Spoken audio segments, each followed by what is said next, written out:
కొండపై దీపం. ఒకరోజు బీర్బల్ చక్రవర్తి అక్బర్ దగ్గర కూర్చున్నాడు. సంభాషణలో భాగంగా బీర్బల్ అన్నాడు, మహారాజా, డబ్బు కోసం మనిషి ఏదైనా చేయగలడు. కష్టం, తాపత్రయం, కఠిన శ్రమ అన్నీ డబ్బు కోసం భరిస్తాడు.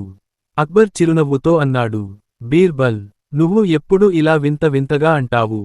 కాని ఈ మాటను నిజమని నాకు నిరూపించగలవా?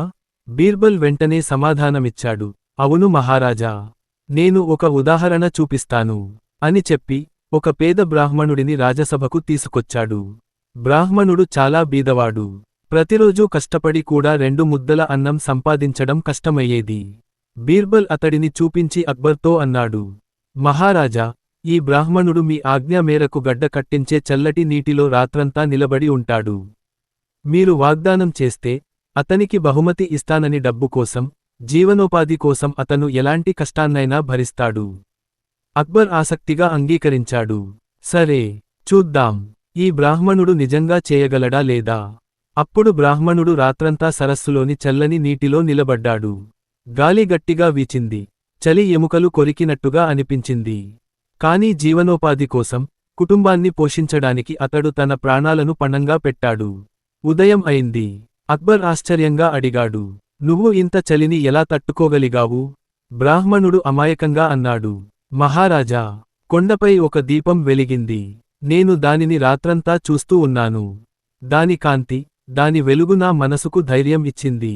నేను తట్టుకోగలిగాను. అక్బర్ ఇది విని అన్నాడు, అంటే ఆ దీపమే నిన్ను వెచ్చగా ఉంచింది. నిజానికి నువ్వు నీ కృషితో తట్టుకోలేదు. కాబట్టి బహుమతికి నువ్వు అర్హుడు కాదు అని చెప్పి అక్బర్ బ్రాహ్మణుడికి బహుమతి ఇవ్వలేదు. ఆ మాట విని బ్రాహ్మణుడి హృదయం పగిలిపోయింది. కన్నీరు పెట్టుకున్నాడు. బీర్బల్కి చాలా బాధ వేసింది. ఆయన 2 రోజుల పాటు రాజ్యసభకు రాలేదు. 2 రోజుల తర్వాత అక్బర్, బీర్బల్ ఇంటికి వెళ్లాడు. అక్కడ బీర్బల్ ఒక మట్టిపాత్రలో మరిగించని బియ్యం వేసి, దానిని పైకప్పుకు కట్టిన ఒక దీపం కింద ఉంచాడు.